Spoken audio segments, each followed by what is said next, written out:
This will be over and over. To lead by an any big fat love. Find common ground to halt the spread of lies. And we must do it big fat love. Find common ground to halt the spread of lies. And any America first. America first. Non-fatal. We want to build a much better, believable people. And we must do it non-fatal. Communication very much higher. America first. To lead by an any. Insiders fighting for insiders. Time to stop. Insiders fighting for insiders. More of insiders fighting for insiders. Time to stop. Insiders fighting for insiders. America first. Love the flow. 69. Now it's time for new, believable people. And we must do it. If we don't control insiders, this will be over and over. To lead by an any big fat love. Find common ground to halt the spread of lies. And we must do it big fat love. Find common ground to halt the spread of lies. And any America first. America first. Non-fatal. We want to build a much better, believable people. And we must do it non-fatal. Communication very much higher. America first. To lead by an any. Insiders fighting for insiders. Time to stop. Insiders fighting for insiders. More of insiders fighting for insiders. Time to stop. Insiders fighting for insiders. America first. Love the flow. Transmitting live from the Asylum Studios, deep in the bowels of Southwest Texas. It's the Joe Rouge Show. The show where we talk about anything and everything. Where nothing is sacred, nothing is watered down, and nothing is PC. All righty. Hey, folks, this is Joe Rouge, and it is great to be with you once again, transmitting live at the Asylum Studios from the Pimple on the backside of Texas, the beautiful city of Eagle Pass. And, of course, as always, we're doing the very best we can to bring you the best quality talk radio we can muster without all the bluster. Welcome to the Joe Rouge Show, and it is 19:02 hours on the 29th of January, 2026, on a beautiful, beautiful winter evening here in Texas. 72 degrees right now outside on this beautiful winter evening in Texas. All right, folks, I hope you guys are having a good week.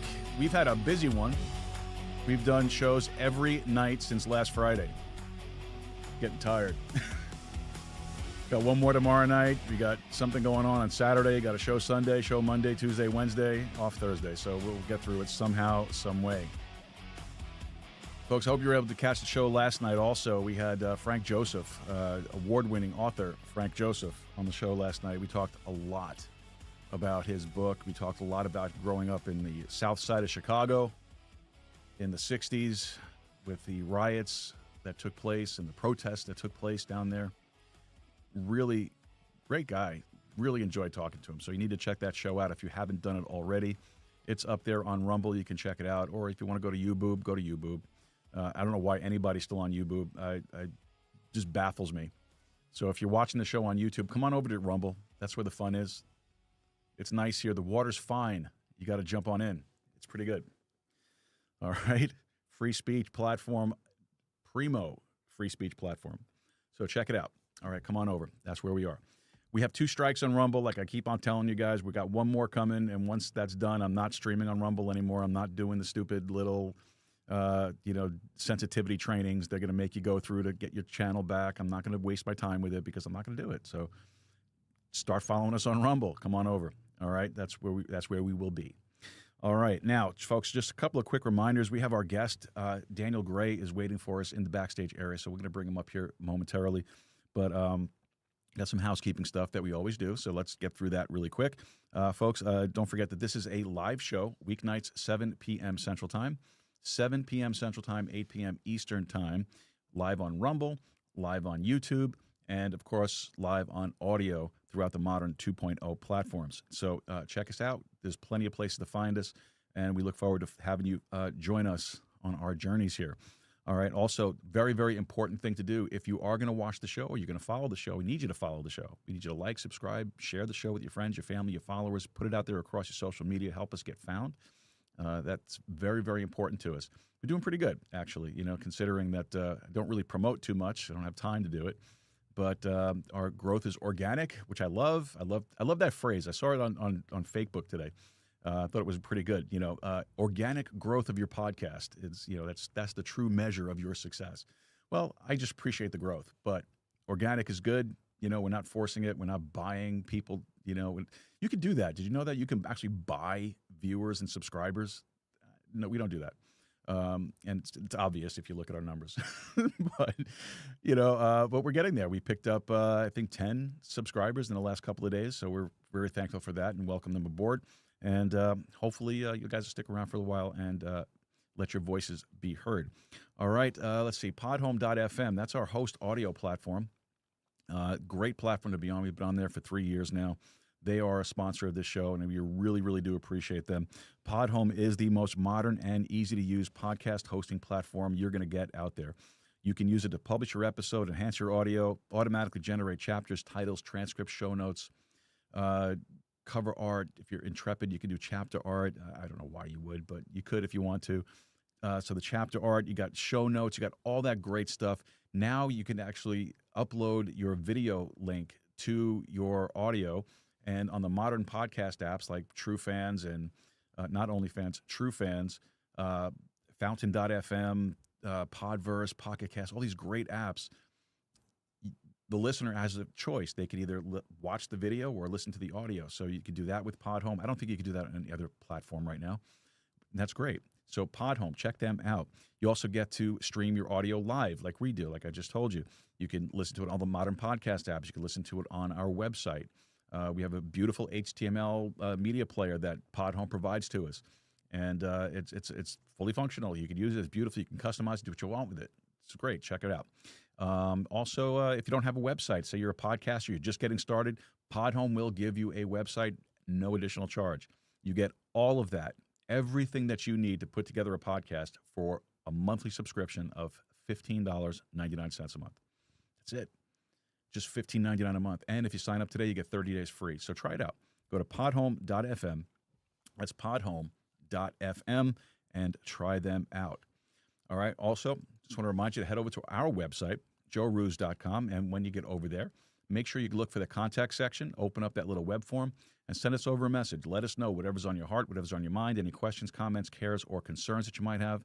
Maybe you have a complaint. You shouldn't, but maybe you do. Leave it right there, and we'll give it the just attention that it deserves. And you could also, if you don't want to use the web form, totally fine. You could always email us directly at info@joeroos.com. That's info@joeroos.com. And also, if you want to, you can drop a message down below in the chat. We appreciate that in the comment section. That stays in perpetuity, so we can always go back and look at it if we missed it. All right? So, joeroos.com, look for the contact form, send us over a message. Also, while you're on the website, take a look at the support page. If you want to help us out with a donation, plenty of ways to do that. It's all listed for you right there on the support page, and we'll go into more of that a little bit later on. All right. Now, tonight's guest is brought to us by Podmatch. This show is part of the Podmatch Podcast Network, and as such, we get the majority of our guests through Podmatch, and we try to steer guests to register with Podmatch to do that.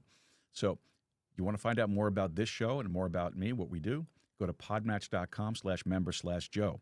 You know, most podcast hosts and guests spend hours researching connections, coordinating interviews, and working on administrative tasks while only spending, realistically, only 10% of their time on what really matters, and that's bringing quality interviews and podcast episodes to their audience.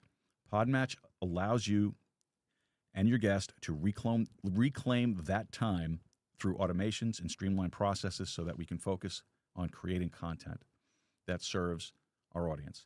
So check out Podmatch at podmatch.com/member/Joe, and you can very easily sign up there. And you never know, you might end up being a guest on this show. It'd be a lot of fun. It'd be kind of cool, actually.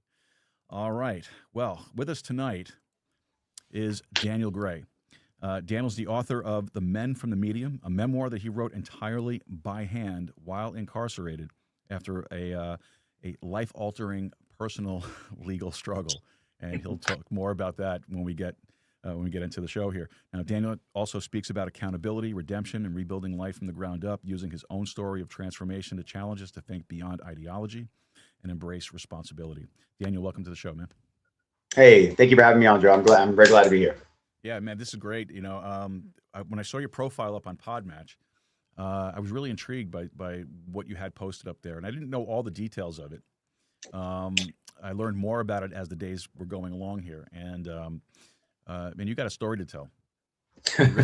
You really do, and I'm looking forward to hearing what you have to say. But before we do all of that stuff, and before I give you the floor to talk about yourself, introduce yourself to the audience, I'm going to ask you a couple of ice-breaking questions. All right? Okay. All right. So what is something that most people get wrong about you that you enjoy correcting? Most people assume that I'm American or that I was born in America, but I was actually born in Blackpool, England. I was raised in Birmingham. I came to Texas when I was 7. I've lived in Southeast Asia for 3 years. I was in Taiwan, Australia. My grandma lived in North Africa and Australia. My older brother lives in Holland right now. I have a very extensive family on both sides. My dad's side of the family is very Texan, and my mom's side of the family is very, very European. I did not know that. That just threw me out, man. I'm done. Like, all right, folks, thanks for watching the show tonight. You got me on that one. I was not expecting to hear that. You know, I thought you were native. Yeah. Well, I came to America when I was 7. I was a little British kid with ginger hair, and I moved to Irving, Texas. And so I was kind of bullied relentlessly. And I also loved America. Like when I first came here, like I came from a council house in Birmingham to like, you know, my uncles, for example, were like ranchers and oil and gas guys, and they were, you know, ATVs and shotguns and everything. I just thought it was the coolest place in the world. So I started speaking with an American accent probably about a year after I moved here. Okay. I can understand the accent thing because at a very young age myself, I worked very hard to get rid of the New York accent. Yeah. You know, and I regret it now because it's kind of cool down here, at least. You know, Yeah. They hear it here when I get angry at something or get upset at something. Then it comes out. It's that I lose control over it. But yeah, man, that's crazy. I had no idea. I was not expecting that whatsoever. Oh my gosh. All right, let's go on to the next one then. So if you could put one sentence up on a billboard that everyone would see, what would it say? Trust in the Lord with all your heart and lean not on your own understanding. You? I've asked that question. All right, so I'm a born-again Christian myself. Okay, great. And I preach, I teach, I used to do street preaching. I do a Sunday Bible study show with this, and I've asked that question of other people who are Christians, also believers, and none of them quoted a verse from the Scripture, and I was very surprised at that. So, all right, so that's 2 you got me on. I'm great. That's fantastic. All right, I got one more for you. This is the bonus round. Let's see what you say on this one. All right. If you could have a 2-hour coffee with anyone, who would it be and why? That's a good question. Probably, I mean, I guess my biggest influences or somebody that I'm very intrigued by would be like a Winston Churchill. I quote him like all the time on my social media. I just think he's a very unique character in history. You know, he's kind of an example of how you can, you know, be not a man of stature or you know, a great posture or position, but you can also influence the world and carry a country through a war. So I would probably say Winston Churchill. Outside of obviously like Jesus Christ or somebody like that, I would probably say Winston Churchill.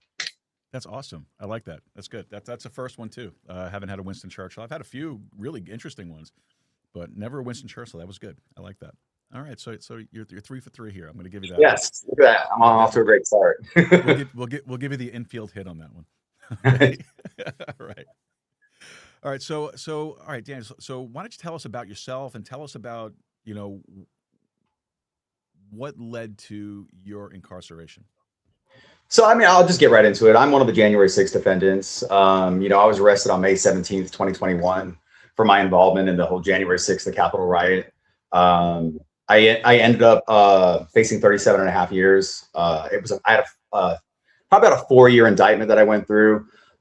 We had some things that we really fought hard on my case. I actually fought a very strong and structured case. I had a really good public defender. And at some point, you know, we looked at the comparable cases. I had some very serious charges. I had the 1512 obstruction charge. I had 8 other charges underneath of that.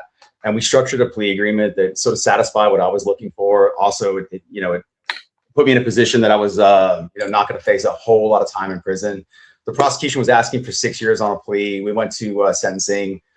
We had it, like I said, I had just a fantastic public defender. I really paid attention to my case. I ended up getting sentenced to 30 months.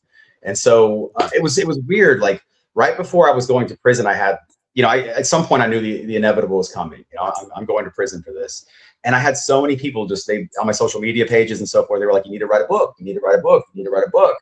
And I've never written anything in my entire life. I dropped out of high school in like 9th grade or something like that. I did go to England to get educated. So I do have a background in education, but I was never really a writer. And so when I got to prison, I sat down, and about 2 months in, maybe as late as 4 months in, I just picked up a notepad and a pen and I started writing my entire experience.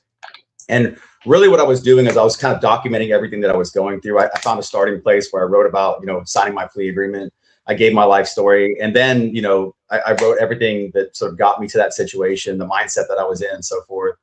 And then, the writing sort of converged with the timeline that I was on. And I started writing about what was going on during the election and everything else. So, you'd have these moments where, like, for example, the Trump assassination attempt happened. And I'm sitting there, I'm like listening to it on my headset. And then, I go through the whole drama of that. And 7 hours later, I'm sitting down with a pen, writing all the details of it out. And so that's what got me into writing was honestly, a lot of friends and people just kept pushing me to do it. And you get to prison, you just have time. You have so much time to sit around and do nothing. And so, I didn't want to play pickleball. I didn't want to get involved in some of the things that other inmates do. And so that was my creative outlet when I was in there. So while you were incarcerated, what was the hardest part of facing up to the reality of where you were? You suffer like a huge identity collapse when you go to prison. And, the big part for me was that there was this huge division in the January 6th defendants. Who's going to take a plea agreement? Who's going to fight their case to the bitter end? And I really did intend to fight my case because there were some things that I did that were wrong. I was guilty of some things, but there were other things the government was alleging that were just completely absurd. And, so I fought it and I fought it and I fought it. But at one point I had the most serious charges of any defendant. When I got arrested, I was one of the first like 150 to get arrested. So I was in that first initial sweep. And so I fought my case all the way up until, about a year before the upcoming election. Mm-hmm. And I had a lot of people just really kind of turn their back on me. How could you plead guilty to this stuff? I had different attorneys that I was working with that wanted me to really fight this thing to the bitter end. But the truth is, it's bigger than January 6th. When you look at a federal indictment and you look at the probability of beating it, it's like 2%. They have like a 98% conviction rate. The average federal sentence is 120 months. They had a 100% conviction rate in DC. They were handing out as much as 22 years. I was facing a lot of time. And so, I had family that, turned their back on me. I was in a really good relationship that ended up ending while I was in prison. A lot of my book I was actually writing about this relationship that I was in. And so, there was a point in time when I was in prison and I literally had nothing. I knew that I stood the chance to get pardoned. Trump had won the election. I had nowhere to go. I was going to get out of prison and be homeless. And so there's this sort of reality that you face when you're in prison where you're like, wow, I'm sitting still and the world is still moving on the outside, if that makes sense. No, absolutely makes sense. Absolutely. I try to understand what it must have been feeling like for you. You come to this country, you grew up in this country, you love this country. Mm-hmm. And here's the country coming after you with a vengeance. And it to me that has to be, I think, a gut punch would probably be an understatement, or the understatement of the century for something like that. When you were growing up, did you ever think that you would find yourself in a situation like this? Absolutely not. I mean, I come from a really reputable family on both sides. I'm the first person in my family that I know of that's gone to prison. And so, I mean, yeah, it wasn't just that it was a federal case. It was that it was a huge media story. And, I was completely tied into it. I'm the only person from Jacksonville that got arrested for January 6th. And so yeah, I've worked in martial arts for years. I usually work behind a bar on some level. I'm a bartender. So I have a lot of friends on both sides of the aisle. And so, I I get arrested, I get out of prison. I mean, I get out of jail, and I'm the number one news story in Jacksonville on TV that night. I get fired from my job on television. And, I have so many people that would just, just couldn't believe that I got involved in this thing, and so, yeah, it was bigger than just like a federal indictment or a case. It was just 3 years of constant media attention. Like, I would have situations where I'd be bartending and I'd literally have to turn the TVs off because I'd be afraid they were going to put a picture of me up. I had one situation where a coworker went to the back and she goes, "They're playing a news story about you right now." And so I was fighting for my anonymity while at the same time I'm fighting one of the most public cases in recent American history, Yeah, that's impossible.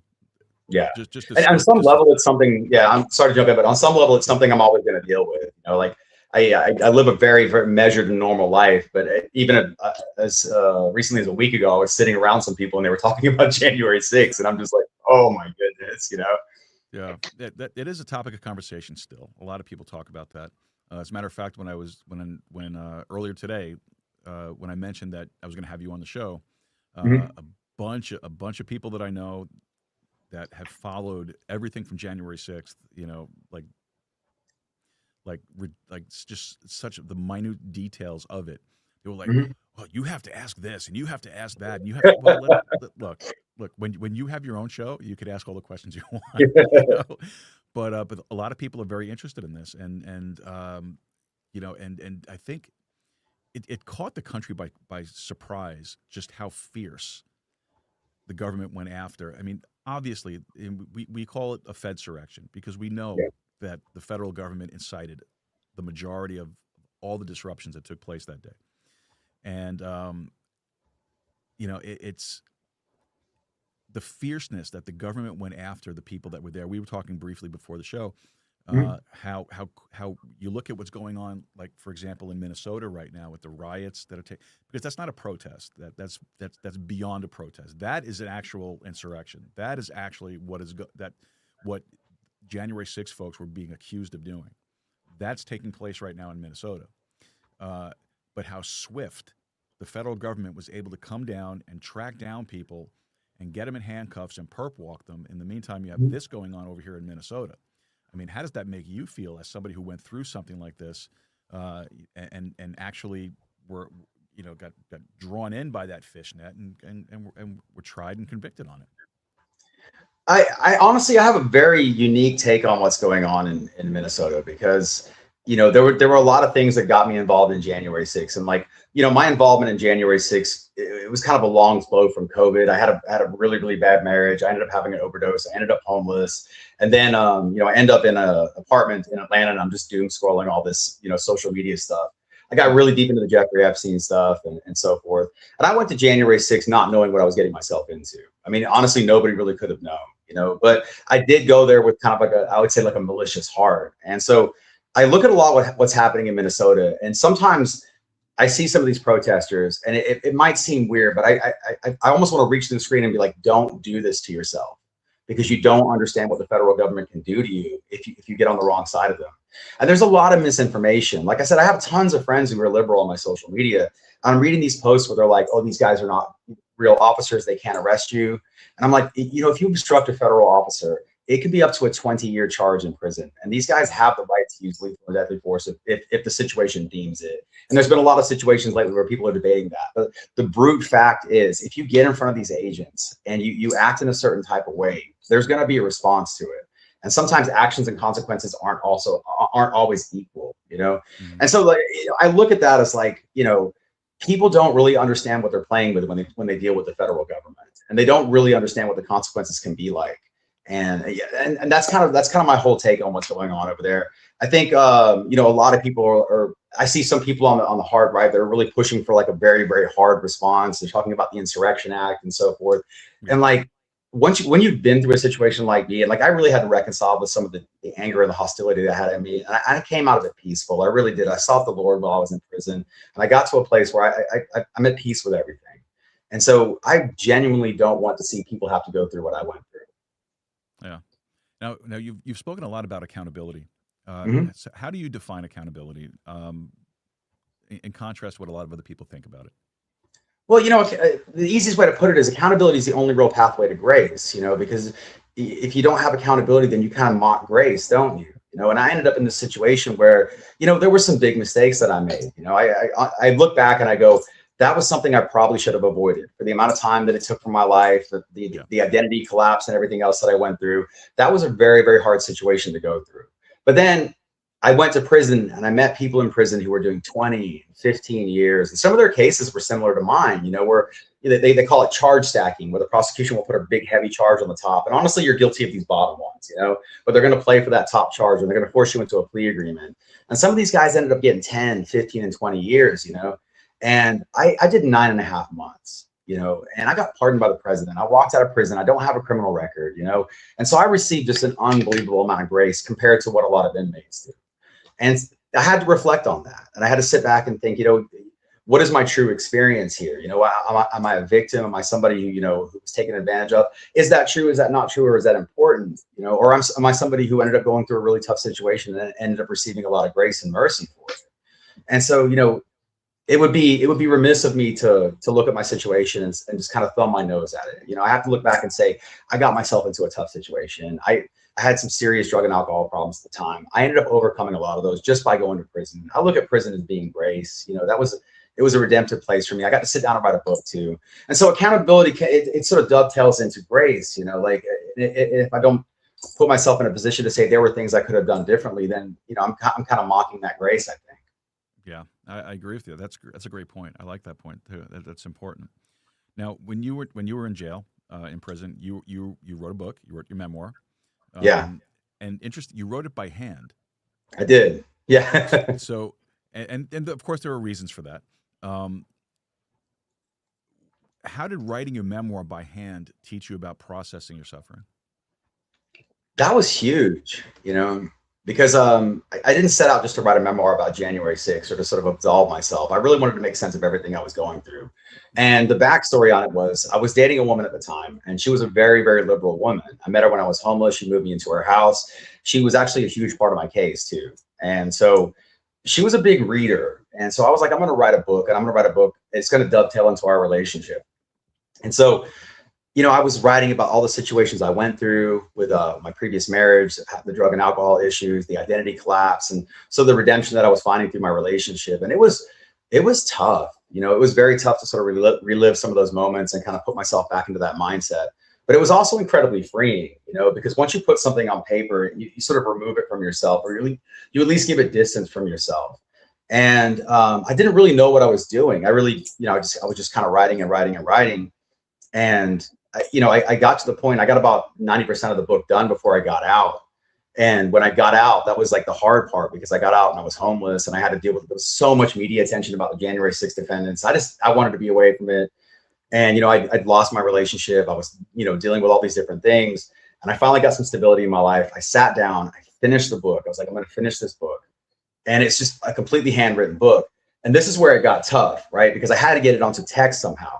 And so I didn't have internet. I was staying at a house where I didn't have internet. So I picked up my phone and I talked this entire book into my phone. It's 133,000 words. And I'm just talking it into my phone.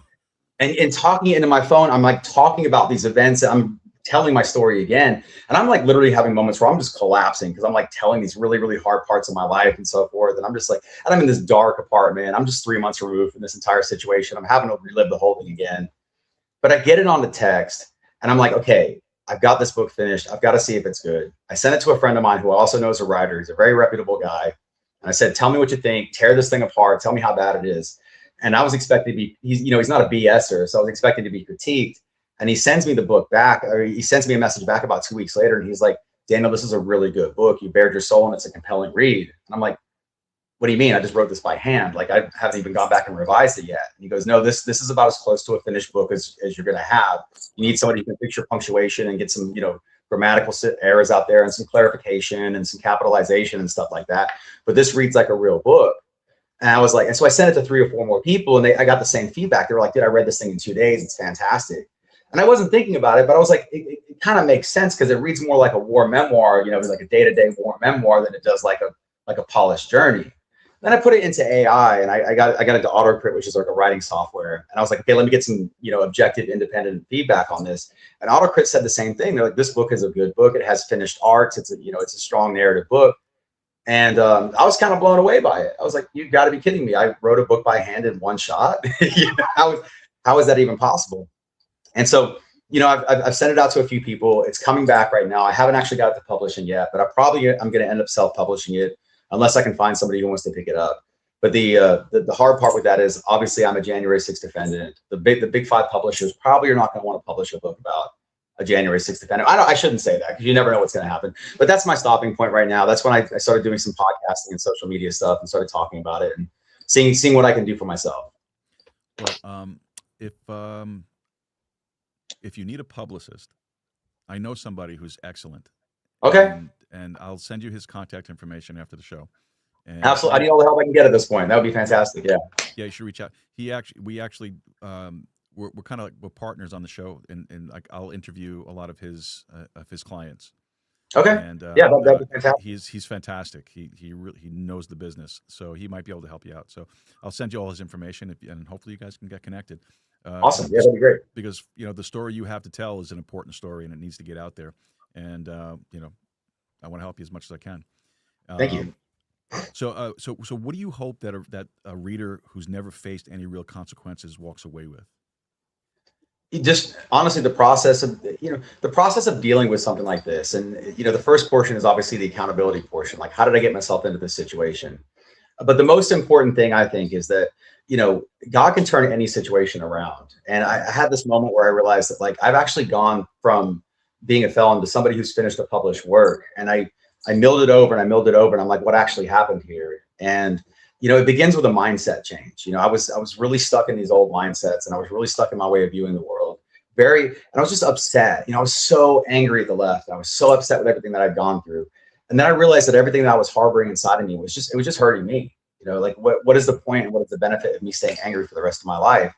And so I got to a place where I could put away anger, And so the first thing for me was it was a mindset change. I need to change my mindset. And the second thing was it's what I call an act of courage. You do something different if you want to change your life.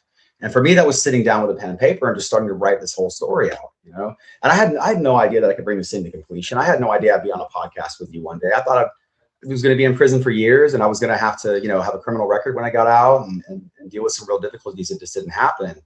And, because of that process, just saying, I'm going to walk away from what's hurting me here, and I'm going to do something different, take an actionable step. I'm on the cusp of having a published book and being an author. I was a felon last year, and so, I hope that shows through. I really do. Yeah. Was there ever a point as you were writing the book that you felt like you wanted to give up on it? Oh my goodness. Yeah. I like probably the biggest point was when I got out, because you have to understand, like a big part of this book is me talking about the relationship that I was in. I was with an African-American, heavily tattooed LGBTQ plus woman who was standing by my side the whole time. And, when the relationship ended, I was like, well, I just wrote this whole book about this woman, and now we're not together again. Like, what's the point of finishing it? But, you want to take your projects to fruition. And, I didn't do it maliciously because it didn't need to be done maliciously. There was a lot of good things that came out of that situation, enough that I would write about it, and so, once I put that anger away and I said, let me finish this thing, but I put that book down for like 3 months because I didn't know how to reconcile that moment. I was like, I've done all this work, and now what I was hoping for is not here, but the work was more important ultimately. I was, 20, 30 pages away from finishing my first book. I've got to get that done, and I want to do it with integrity too. So, not to give away the ending and everything, but I finished that book with integrity. I didn't do it in a way that was hurtful to anybody, and I'm proud of that part. Well, and you actually answered my next question. My next question was going to be, why did you keep going? Yeah. But I think you pretty much answered that. So how did the process of revisiting the painful memories shape the final message of your book? Well, that was the toughest part, was getting out and going through everything that I was, rereading everything and rehashing everything. And it really, it just honestly, like now that I've gotten through it a few times, I'm not picking it up and reading it again. Like I've finished it as much as I want. There is a part of me that like, I don't want to keep, rehashing the past, but I think it was also valuable too, because I'd read some of these things and I'd look down on it, I'd read it, and I'd be like, wow, I actually wrote this, and I actually took this moment. It was really a challenging moment for me, and I put it on paper in a way that makes sense and I can understand it. And it's a weird thing to go back and read your writing, when you read how you internalize the situation and how you put it on paper, and you're like, wow, that's actually incredibly graceful the way I wrote it, or that's a little malicious, or but there were a lot of moments where I looked down at my writing and I would read it and be like, is that how I really feel about this? I think it actually is how I feel about this, because when you're conflicted and you face like the media scorn and the identity collapse and everything else and all these difficult things, and you come out of it, there's this huge story, but you get out of it and you're like, okay, I've got to find a job and a car now, like, how do I deal with that? And so you're conflicted with all these like frustrations and emotions, and then you go back and you read about how you wrote about a very difficult time in your life, and you read it in a way that you're like, oh, okay, maybe I actually have gotten through this. Maybe there's some good that's going to come out of it. So I do think that it was very difficult, but it was also very necessary. So how do you view, or let me rephrase it. How has your view of strength and weakness changed through this whole process you've been through? It's changed a lot, and I can unpack that a little bit. I come from a broken home, and I had a situation where, like, I wouldn't say that I had a father that really taught me how to be a man, and so at around I worked in bars. I was a bouncer for years. I would get into a lot of trouble, and at 25 years old, I got into martial arts, and at 30 years old, I had my first professional fight. I was a professional MMA fighter at one point.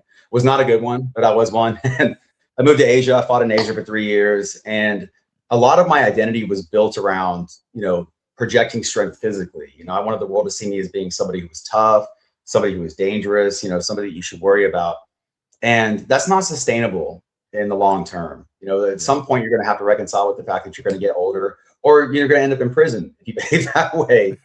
And, so what is, I'm sorry. So, well, God forbid that should happen. I mean, Yeah, it's terrible that it happened in your situation, but God forbid that happens to anybody. Yeah, exactly that, and so I think I built I think I had a lot of insecurities in me when I was young that I turned those into like masculine, like overtly masculine strengths. And, now I live a very, very like moderated and peaceful life, and I have no qualms with anybody. And I think that's honestly real strength is the ability to walk away from situations and not to get upset about things and not to involve yourself in things and not to allow frustration and anger to be emotions that guide you, because those are secondary emotions. Anger is usually hiding like a hurt or something like that. It's not something that should be a lead emotion. And I genuinely, like, going through this process, I really had to confront myself, and I really had to look at how I got myself into these types of situations and what I could do to get out of it. And, real strength for me is honestly, it's more akin to peacefulness now than anything else. Yeah, isn't that amazing? Because I understand where you're coming from with that. Because I've my audience knows this stuff. I'm not going to go through the whole story, but I've been through an awful lot of stuff over the last couple of years, and the one thing that I want more than anything else is peace. I just want to be able to just not have to struggle with the emotional burden of everything that goes on, and just have peace. Because for me, peace is the most valuable gift that we can have, outside of salvation, of course, that 100%. God can give us, is peace. And you have peace when you come to terms with, as you say, through accountability, when you come to terms with who you are, the things that you've done, and you reconcile those things through the whole redemption process. And that's exactly the story that you're relating. You went through a redemption process, and that's the most important thing. Now, can you tell us how you came to know Christ as your Savior? I was raised in a very Christian home. I was part of it was a group called Living Stream Ministries. It was a church that was started in Japan. A gentleman named Watchman Lee, I believe he died incarcerated, and he spread Christianity throughout a broad portion of Asia. So that name, he's that up. Yeah, it's a very, very lovely church. They do home meetings and stuff like that. And so my house when I was in England was just filled with different people from different nationalities. They have this open policy and open door policy. So I knew the Lord, and I can vividly remember thinking back to me as a young child and actually knowing the Lord. And my parents would go door knocking and singing hymns and handing out pamphlets. And, then I had a sister who passed away when I was 7, and that just brought calamity into my life. And I'd never experienced tragedy before, because, when you're 7, 8 years old and you're raised in this lovely church with, the home cooking, home meetings, everything else, and just all these lovely people, you just don't think that life has any downside. And so that was a huge collapse. And, so for years and years and years, I just ran from the Lord. And I always knew, like, God's never far from you. You're always far from God, if that makes sense, Absolutely. And yeah, and I got into the cage fighting stuff, and then I moved to Atlanta, and I found myself really getting into drugs and alcohol, and I was hanging out with the wrong types of people, and I was just making all the wrong associations. And I that's why I look at everything I went through as the grace of God, because God just tore it all down. I had a BMW. I thought it was so cool. I was running a business, and then all of a sudden it just collapsed. Everything. My marriage collapsed. My health collapsed. I moved to Vegas. I overdosed on fentanyl. Ended up homeless. Wow. COVID happened. I get kicked out of my dad's house, and then I get arrested by the feds, and I'm facing 37 and a half years. Like, oh wow, and but it was a redemptive process. At some point it taught me that, like, the life that I living it was not sustainable. It was built on cards. It was not a real life. And exactly. Yeah, because but see, that's how God works. Mhm. And people that don't understand the Lord, they don't understand salvation, they don't understand redemption, they don't understand what Scripture teaches. Sometimes God doesn't do it to you personally. He doesn't say, well, I'm going to mess up with this guy's life today, and there you go. But he allows things to take place. He allows, like, and the classic examples, if you read the book of Job, right? You read the book of Job. What happened in the first 2 chapters of the book of Job is who went to the throne room of God, the throne room of heaven, and basically pointed the accusing finger at Job. It was Satan, right? It was Lucifer. He went up there and said, well, he's only doing these things because you do so much for him. If you didn't do this for him and that for him, he'd curse you, and so on and so forth. And then what did God do? God says, okay, well, let's test this out. You can do X, Y, and Z, but you can't take his life. And so Satan goes down there and he wreaks havoc in this guy's life. Did God do it? No. God gave permission, though. And I think that's how God deals with us today still. He allows things to happen in our lives to try our faith. And when I say try your faith, not to prove whether your faith, but to improve your faith, to build your faith. He'll let you hit rock bottom. Yeah, but you're never, but you're never by yourself. He's always there with you. Yep. And all he wants you to do is just to call out and just say, hey, I can't do this myself. I need you. One of my favorite lines from the book of Job is when Job finally, he questions God, and God says to him, he says, who is this that darkeneth counsel, using words without meaning? Gird up your loins like a man, for I will ask you and you will answer me. And it's like, oh wow, wait a minute, I'm actually talking to God here. And he asked him, like, like, where were you when I created lightning? You know what I mean? And all these really profound questions, like basically saying, who are you to question me? And I had so I ended up in prison, and like, you end up with so much time to pray, and like, I really connected with the Lord. And I walked this track. There's a track outside you can walk 3 laps of a mile. And I'm walking this track, and I'm just praying, and I'm praying, because you have to remember, I'm in prison and I'm watching this election on television. And if you're inside a prison, you're getting CNN and you're getting Fox News. So you don't really know what's going on, so, all of a sudden there's the change from Joe Biden to Kamala Harris. She's leading in the polls all of a sudden, and they're making this entire election about January 6th, and it's just tormenting, Yeah. And obviously I know that there's a chance if Trump gets elected that I might get pardoned. And so I'm praying, and I am praying, and I'm approaching God daily in every possible way. And I'm praying for something impossible, right? I'm in prison asking God to move the president's heart to pardon me. Like, prayers don't get much bigger than that, No, of course. And and so when it happened, I was awestruck. I just couldn't believe that we're sitting in the pavilion to tell the story. We're sitting in the pavilion and we're watching the inauguration, and they're all talking about January 6th, a couple days prior, and then all of a sudden there's just no talk about it. And Trump said, I'm going to pardon these guys in the first 7 minutes, and the first 7 minutes go by and he doesn't pardon us. And I'm just like, okay, I guess it's not happening. And I'm watching it with another January 6th defendant. We're watching the TV, and Trump comes out and he says, to my January 6th hostages, you guys are going home tonight. I'm like, what do you mean? And then my case manager comes in, and she walks in and she's wearing denim, like it's her day off. And she pulls me into the office and she goes, hey, Daniel, I have a letter from the administration. You've been pardoned by the president. I just break down. I'm like, what do you mean I've been pardoned by the president? And then they're like, well, no, you actually haven't. We don't know. There's all this confusion. And they send us back to our bunks. And then about 3 hours later, a guy comes in with a flashlight and he beckons us out. And, within 45 minutes, I'm walking out to a bus outside that's, some supporters that have people stationed there, and they're offering us a ride home and food and everything else. And I'm like, how did that just happen in my life? It has really And happened, yeah. yeah, and so it took me about, 2 or 3 months of really reflecting on that and sitting back and going, wow, that is just like an unbelievable situation that I went through. And I had these 4 years of just like questioning God, like, why would you bring this into my life, God? Look at everything that I've gone through. Look at all this incredible suffering that I'm dealing with.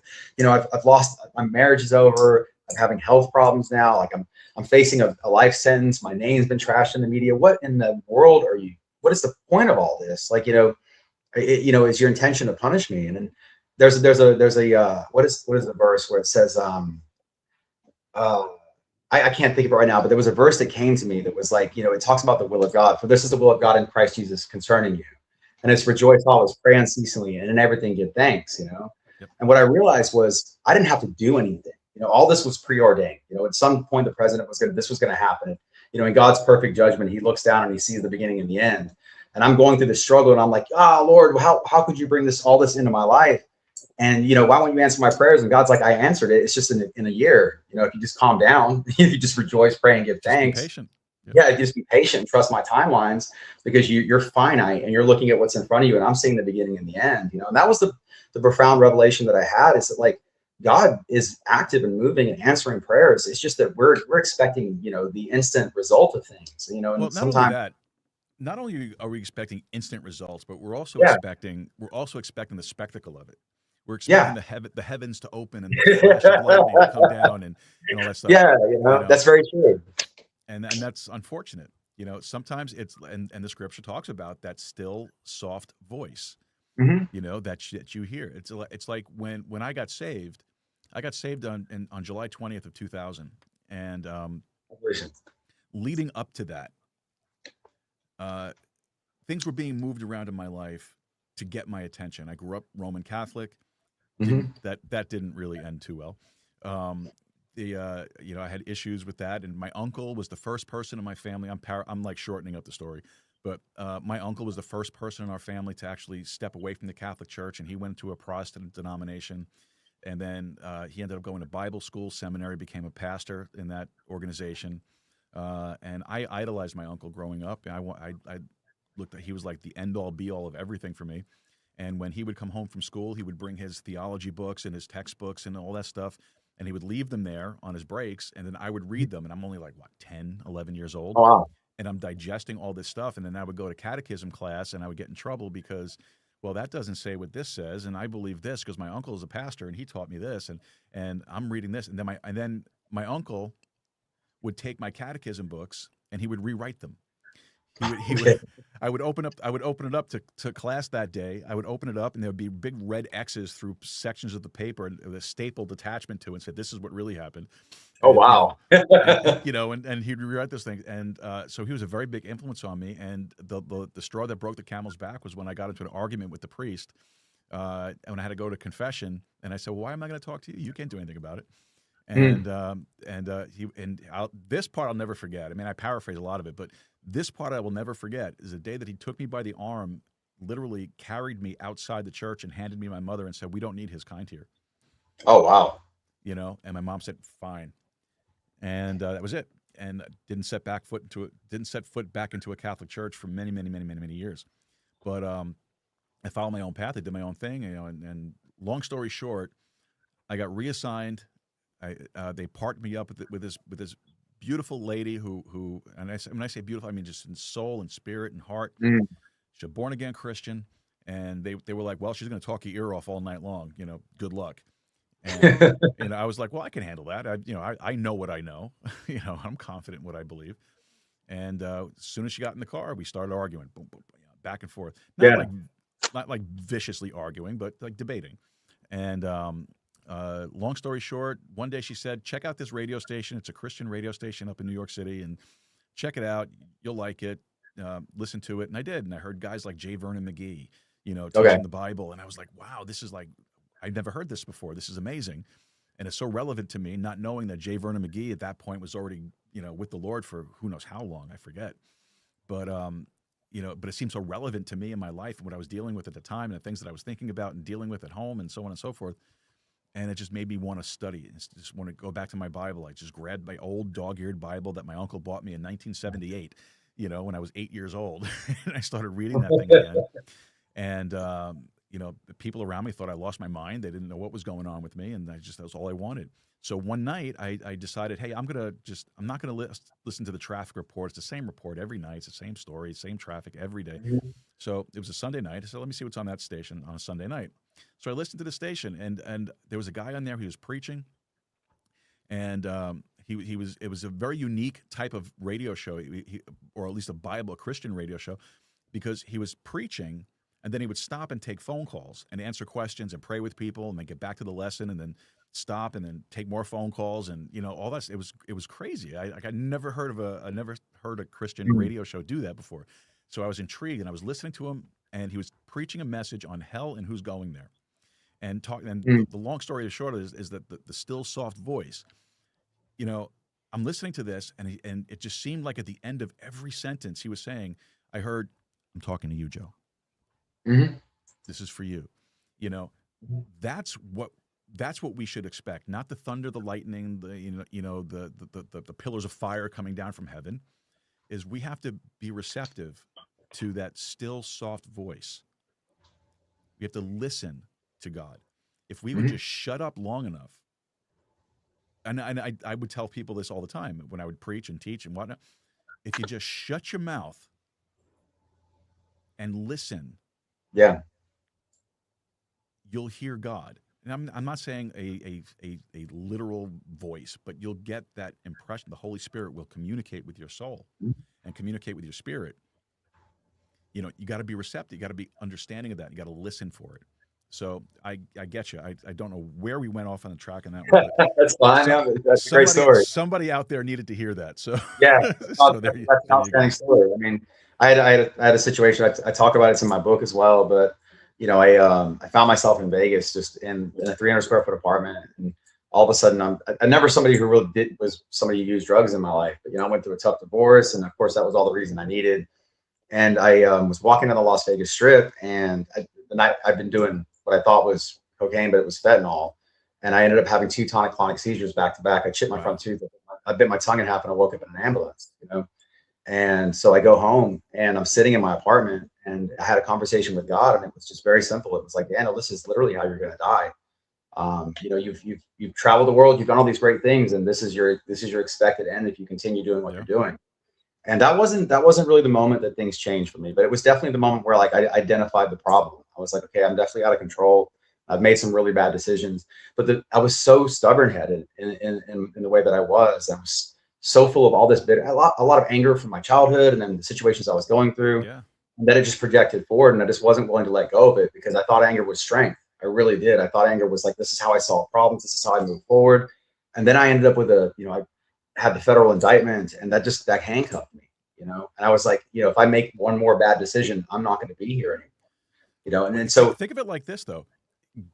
God put you in a place where there weren't very many distractions. Yeah. And you didn't really have a choice but to talk to him. 100%. 100%. Yeah, he took me out of a very tumultuous situation and put me in a place where I had to sit and reflect.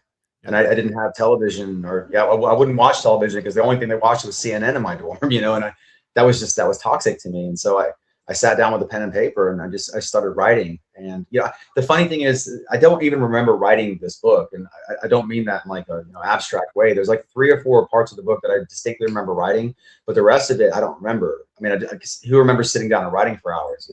Sure. But so I was given a pen and paper and just quiet and peace, and it was during like a hugely difficult time where there was so many different things going on that I was so attached to, and I was pulled out of it, and I was placed in a place where all I could do was work out, sit down, and write for hours and hours. And somehow out of that, a book came out of it. And that's why I say, like, when I tell you, like, I wrote the whole thing by pen and paper. I have the original copy, and the finished copy I'm putting out is almost identical to what I wrote down the first time. That's absurd for a guy like me.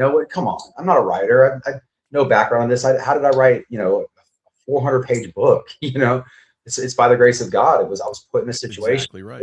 I was just going to say that Yeah. God directed you to do it, and you did it. You listened. 100%. There was Whether like you knew it or not, you listened. Yeah, I like, I wasn't, I listened. It was like, here, you don't have any other choice, Sit down and here's a pen, and you're going to do that, or you're going to stare at the wall all day, Yeah. And so I got out of that, and I was talking to somebody. I did a podcast recently, and I was just talking my way through my thoughts, and I was like, I was, a couple of years ago, my life was in turmoil, and now I'm almost going to be a published author. That's just how does life change that quickly? If it's not the grace of God, And so that's why I lean so heavily into wanting to talk about accountability and how life can change and how good the Lord is, and stuff. Because I recognize that there's just no way I could have done that on my own. And believe me, God loves the fact that you're talking about it. He does. He does. So. I really do. He does. So what's next for you with as far as writing and your speaking work? I'm going to finish out these podcasts. I've got I got a lot of people booking me up. I'm booked up until about March. I've got a lot of people who, they want, for whatever reason, they want to hear me talk about it. And, I don't exactly know what to do with the book. I'm just kind of honestly trusting in the Lord, because everything else has just kind of happened the way it was supposed to happen. So I'm waiting for it to come back. I have a copy editor who's doing my punctuation. Of course, these things always take longer than they should. But if I publish it and give it to one person, that's a huge accomplishment in my life. So I don't have any measurement for success on this. I think that the success has already happened, as far as like, a life-changing, moment, something that I can stand on and be proud of. So I don't know. I don't honestly know. I mean, I'd love to get this book. I'd love to say, hey, it's coming out in a month and I'm publishing through this person. But I just honestly, what I believe is that there's going to be a door that opens fairly soon, and I'm just going to wait for that to happen. Oh, I'm sure there is. And I'm just going to stay as busy as I can. I'm going to talk to people. There's a church that I'm involved in. I really like what they're doing. Good. Because they focus on homeless people and people who come through addiction. And I don't know. I think in a year I'll look back and it'll make more sense. Yeah, something that tends to happen. It does. Yeah. Because I'm thinking about what I went through a few years ago. It took me about three years of basically hitting rock bottom emotionally, to start coming up on the other side. And the only way I can describe it is like, I'll tell you about this stuff off air, but the only thing that can describe it is the only reason why I'm still here is because of God's grace. Mm-hmm. That's it. Absolutely. I was dead set on not being here, and every chance that I had to try, he just said no. Yeah. No. I will tell you one. I will tell you one funny story. Okay.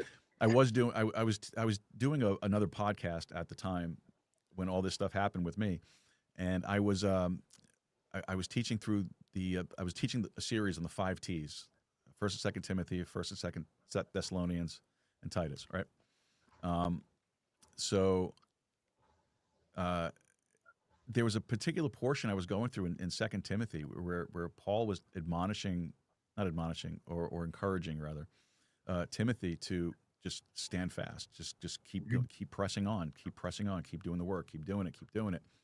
And at the time that I was building it, I did not realize that God was showing me what I needed to do very shortly down the road.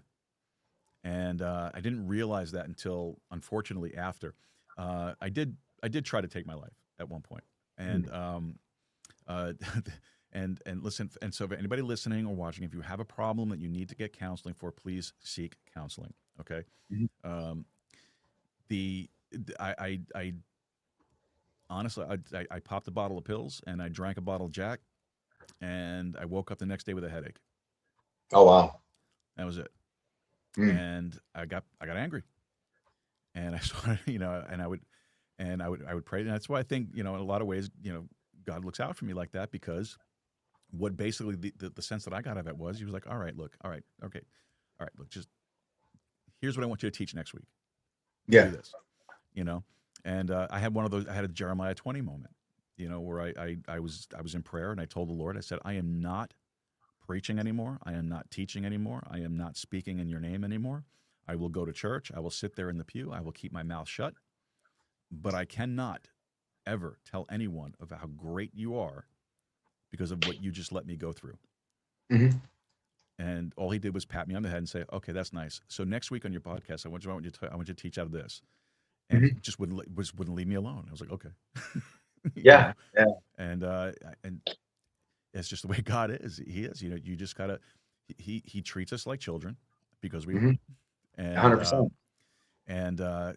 he knows that we throw our little temper tantrums, but he's a loving, merciful, graceful God, and you know, like you said, he knows the beginning from the end. He says, all right, I know what you're going through right now. I know you're struggling right now, but there's something better coming, and he Yeah. showed you.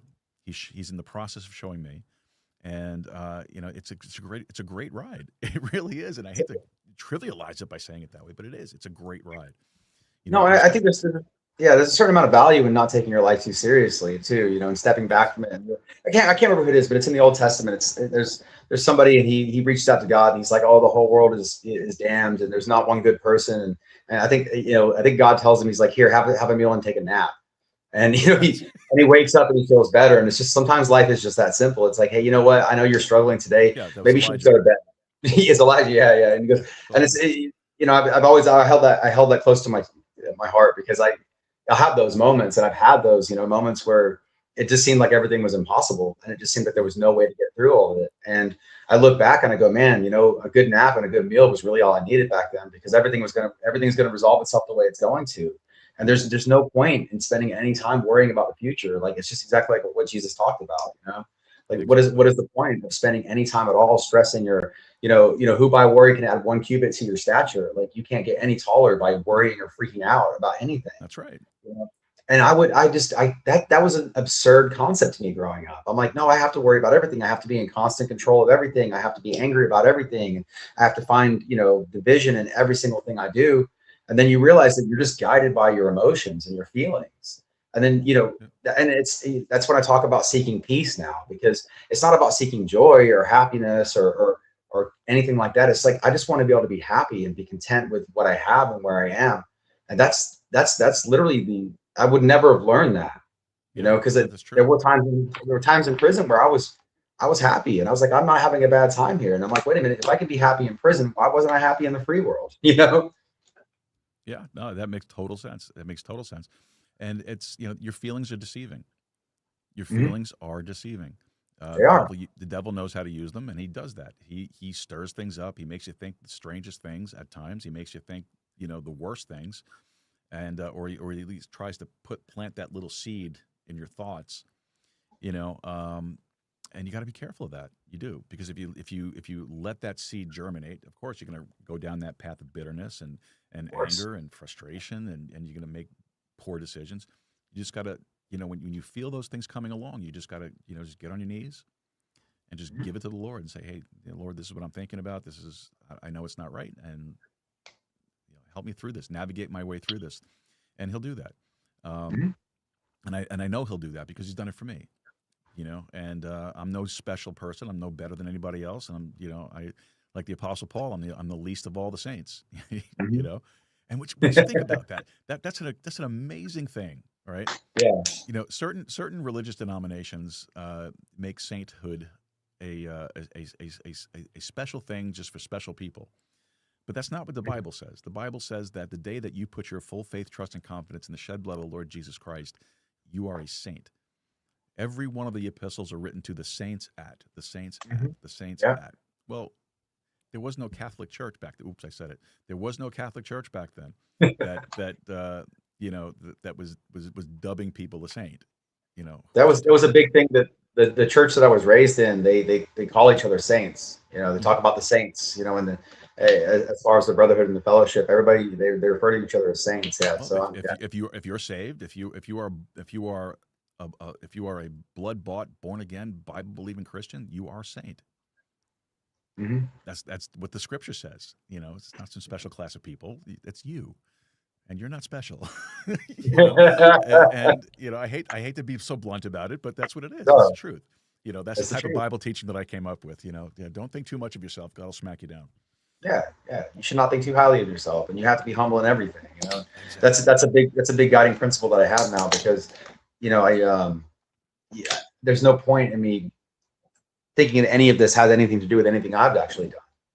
Like Yeah. It's absurd. It's absurd for me to think that, oh, this is my work. You know, all of a sudden I'm sitting on podcasts and I'm talking to people, and you know, it's interesting, but I could have never even envisioned this for myself a couple of years ago. Oh, And absolutely. I Absolutely didn't right. really do anything to get here. It just kind of, everything kind of happened for me, you know? And so Yeah. I just see it as the absolute grace of God. This is the most joyful and thankful and peaceful time of my life. And I just, how did that happen through everything that I went through, you know? That's the Lord, man. That's just the way Yeah. he works. You know, he knows you need a little bit of a respite, so he's giving it to you. You know, I just, you know, I was so stubborn headed that it had to be that difficult, you know. And I can look back and see that was just me wrestling every single time. It was just me being defiant and being disobedient. And I'm like, you know, and of course, like I'm no perfect person, you know, but I never would have thought that I would want a simple life. You know, I've traveled the world, I've done all these crazy things, and now I'm like, I want to live. I want to be at home by 9 p.m. and you know, I want to be up early. I'm like that too, man. I don't like to go out and hang out and do stuff, because you know what? In all seriousness, though, what good comes out of it? No, nothing. When you're out there hanging out, and you're going from bar to bar, you're going from club to club, you're going from the casinos, you're going to, what good comes out of it? It's the same day over and over and over again. It's the repetitive same day over and over again. And you're constantly searching for something in there. Like, I'm going out because there has to be something that I need to do, or there's something that I'm missing out on. And then what you realize is what you're actually doing is you're just replaying the same day over and over again. Over and over. And you're just progressively getting older as you do it. You know? Exactly. So let me ask you this. So if you could talk to someone right at their rock bottom, what's the first thing you would say to them? I would say that it's okay to be here, you know, that this is not what it actually seems like. This could be a great reshuffling in your life. And you have to let go of a lot of things because there are reasons that you got here, you know? Yeah. And that's, you know, a lot of times, you know, when you end up, you know, people don't really change until they hit a rock bottom. But what happens in that rock bottom, it's like, first off, it's exhaustion, you know, like, oh my goodness, what I'm doing, I'm exhausted. You know, what I'm doing is exhausting me. And then you have like an honesty moment where you go, wait a minute, some of these things are my actions that are getting me here. You know, and then you can pivot, you know, and so rock bottom is a fantastic place for a lot of people. You know, a lot of success comes out of hitting rock bottom, but it begins with identifying that the way that you were living your life previously simply is not working, and there has to be a change. And the change is normally, it has to do, it's an emotional and it's a mindset style change, you know. And you have to understand, if we would have done this interview a year ago, I would spend the entire time talking about how much I hate the left and how unfair this all is and how wicked and evil. I would just, and I could have gone on for hours about that. And I could put videos on and show you how this is wrong and this is wrong and do all this stuff. But I literally don't even want to do that. You know, I don't have the energy for it. You know, it's interesting you said that. It's very interesting you said that, because I had this conversation with somebody not too long ago that, because when I first started this podcast, it was all politics. Mm-hmm. That's all it was. Every show was politics, just politics. Now, I love politics. I think politics are important. As a matter of fact, you know, the single greatest textbook on politics is your Bible, believe it or not. Of course, yeah. And that's the core of what I've been teaching on my Sunday show. I've been teaching through the dispensations. We're going from Genesis to Revelation dispensationally, not verse by verse, but dispensationally. So, just wrapped up the church age last Sunday. Now tomorrow we're going to talk about. I'm sorry, this Sunday we're going to be talking about the millennial kingdom, and then after that we're going to be launching off into eternity and talk about what eternity is going to be like. And then from there I'm going to open up a series on the book of Revelation. I'm going to go chapter by chapter, verse by verse. But one of the whole focal points of what I was teaching is this: that the Bible's a political book, because the theme of the Bible is, now salvation's in there, and I'm glad it is, but that's not the focus of the book. The focus of the book is who's going to run who. Mm-hmm. And when you realize that, you know, politics is just consuming. And one of the things that one of the problems that I came up with as I was doing these shows, I was getting tired. I was drained. I dreaded. Yeah. There you go. Yeah. I dreaded it because it was like, you know, it's just because it's constant negative. Negative. It's either the left is beating up on the right's beating up on the left, and it's like, come on, it's enough. Yeah, it's enough. This country has never been more polarized than it is right now. Yeah, and you know what the funny thing is this is actually the safest and most prosperous time in the history of the world if you look at it. I mean, as far as the human lifespan, as far as like, murder rates and affluence and so on and so forth, this should be the most joyful and uniting time in the history of the world, because we have everything we could ever possibly want for, and it's just it's an absurd thing that people create problems for themselves whenever there's abundance, Yeah. and it's just I didn't even realize that until recently, about a year ago. I read somewhere about that, and I was like, that can't be actually true. And I fact checked it multiple times, and I'm like, then what in the hell am I so concerned about? Like, why am I so, concerned about like who's in charge or what direction the country's going, or, so on and so forth, when I have every one of my needs met. And I just have this epiphany that, like, if I step away from paying attention to some of this stuff and I focus on what's actually happening in front of me, my life is incredibly simple, and it's my interactions are better. The people I get around are better. And that's coming from a guy that is one of the January 6th defendants. You know what I mean? Like, I'm supposed to be one of the most aggrieved people in the country, but the last thing I want to do is have an issue with my neighbor about a political difference that it doesn't really change my day to day that much. The money I have is always going to be whatever it is, and I have a car that works, and I have a job I enjoy, and I'm not missing meals, and so why do I need to be so aggrieved and so upset? That was huge for me when I was like, I can actually let go of all this, and I can live a peaceful life without being in opposition to anybody. Now, as a believer, we should be aware of what's going on around us Yeah, politically, of course. because that's a gauge, it's a temperature, that's a thermostat, if you will, of the end times. Mhm. All right. Like I teach it like this. We are in the last days of the last days, Mhm. and because the apostles were talking about, we're in the last days, 2,000 years ago, Mhm. but we're in the last days of the last days, and we have to watch politics. We have to be. We can't be naive Yeah. to it, but Yeah, you of course can't not. let it Yeah. consume us. You can't let it just Mhm. be Yeah. everything there is. One of the great comebacks that I use, it's a verse of scripture. When somebody starts doing, ranting about all these political things going on around me, do I love to hear it? Yes, I love it. I'm a political beast. I love it. But Mhm. I also understand that you can't live politics all the time, No. And so my answer is usually when somebody starts pointing about, Iran's this and Israel's that, and this is going on here and that's going on there. My answer is, lift up your head. Your redemption Mhm. draweth nigh. Amen. And Yeah. smile and walk Yeah. away. Yeah. That's And what it's it no, is. I do believe, I do believe that you do want to be socially aware of what's going on in the world. Absolutely, you Like, have to. my experience has taught me that God's in control, like you can involve yourself in things, and it can take Yes. you years away from your life, or it can even take your life if you're not Right. careful. Because, I think that the Apostle Paul, he even said that governments are a terror to those who oppose them. And he said that under the reign of Nero, before Nero started Yep. persecuting the church. So I don't think that's lost. I think that was, that obviously the Bible is always intentional, and there have been Romans times. 16, I think. Yeah. So that, there have been times where, it's been much harder to be a Christian, and there are times when it's been, it might seem like it's been a lot easier, but nothing changes as far as what we believe. Absolutely. Absolutely. So let me ask you, so when you do your interviews, what's one question that you wish people would ask you more often? The funny thing is people don't really ask me about. I think people are a little bit scared to ask me about regret. As far as like, is this something like, would you? I had a guy ask me a really good version of that question. He said to me, "What would you go back and tell Daniel on January 5th?" That people, they generally don't ask me like, "How do you feel about it? Do you regret it?" and so forth.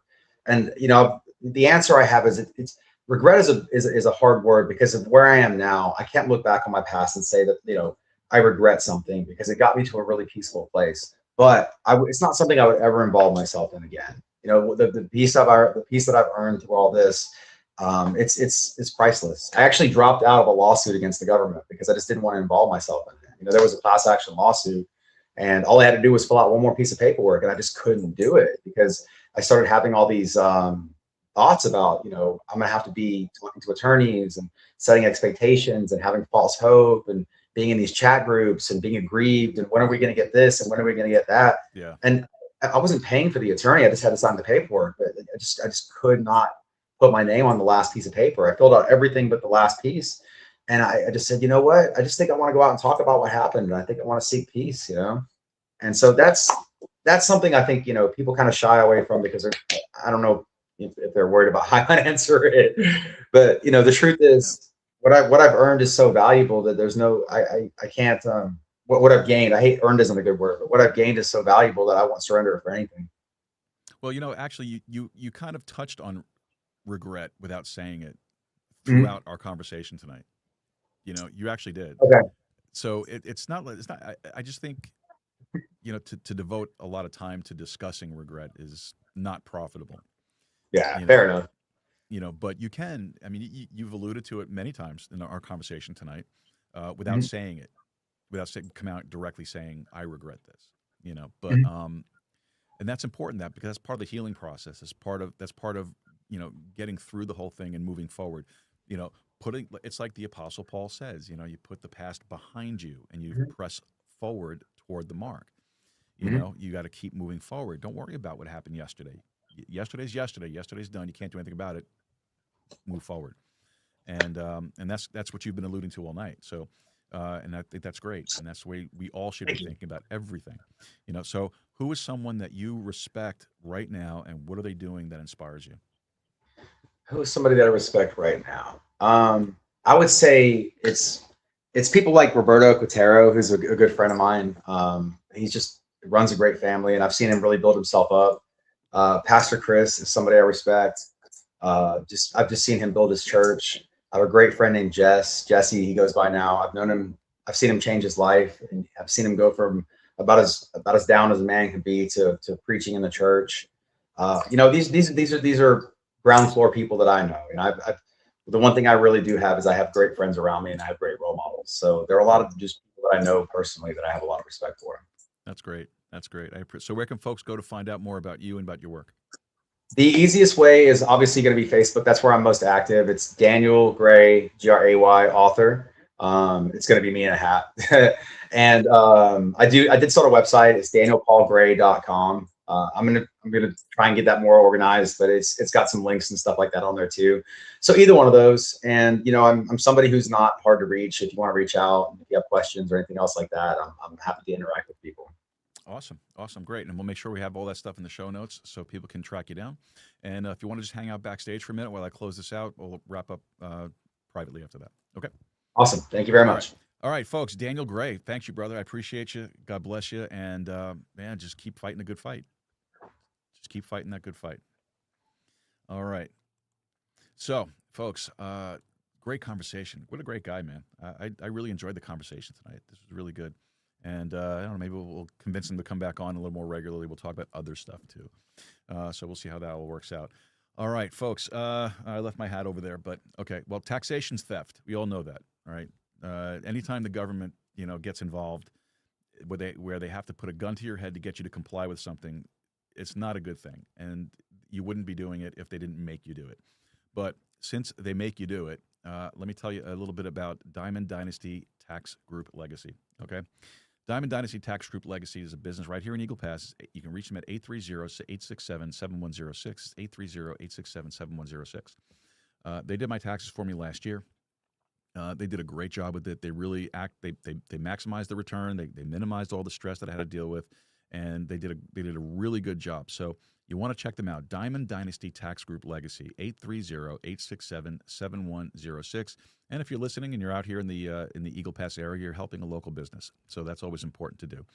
All right, so Diamond Dynasty Tax Group Legacy, 830-867-7106. And just one more thing before I click this thing off. Just remember one thing about the refund, all right? It's not found money. That's your money. That's money the government took from you as an interest-free loan, and they're just giving it back to you after they've used it without the interest. It's not free money, so don't go run out there and buy yourself a big screen TV or something stupid with it. Invest the money. Do things that you would have done with it during the course of the whole year. I know somebody got like a $9,000 tax return and went out and bought all this stupid crap, thinking that it was just found money. It's your money. Invest it. Be smart. Silver, gold if you can. Invest it. Don't blow it. Your money. Remember that. All right. And I'm sure the folks at Diamond Dynasty appreciate my little pontificating at those moments. But all right. Anyway, but a great company. Check them out. All right. So shout outs and thank yous to our executive producers, Wayne Rankin, Rosanna Rankin, Carolina Jimenez, Marissa Lee, and of course, our producer, Anonymous Angela. Thank you guys so much for all that you do. And folks, these guys, they donate their time, they donate their talent, they donate their treasure. They help us put these shows together. They help us to do all the stuff that we do here. All right. So we couldn't really do it without them. And we really appreciate all they do. Now, if you want to help us out, if you want to find out more about how you can become part of the team here, or if you want to support the show in another way, you can just visit our website, joeroos.com/support. That's joeroos.com/support. Check it out. And if you have the means to do it, you're able to do it, you want to do it, we would appreciate it. All right? Remember, this is a value for value show. All that simply means that if you're getting anything of value from the show whatsoever, all we're asking is you return that value to us in the form of a donation. If it's 25 cents, it's $1 or more. We appreciate it. So take a look at it. And if you can help us out, we really would appreciate that. All right. And don't forget, now tomorrow, we're back here tomorrow night, 7 o'clock. Don't forget. We'll see you there. And then Saturday, we have a crazy day Saturday. We have the I think we have the crypto show with our resident crypto psychic, Marissa Lee. And then in the evening or later in the afternoon, somehow, some way, I got swindled into emceeing the Eagle Pass PopCon. So I'll be emceeing that event on Saturday. So, yeah, you can tell I'm thrilled with that, right? Yeah, absolutely. So so I'll be over there doing that. And then, of course, we're back on Sunday with our Sunday Bible study show. All right, so I think that should just about do it for me. Can't think of anything else. So head over to our website, joeroos.com. Make sure you check out the contact section. Send us over a message. Let us know what you're thinking. We'd love to hear from you guys. And don't forget also, make Texas independent again. Go podcasting. Keep a steady stride. And more importantly, keep talking. And we'll see you tomorrow night.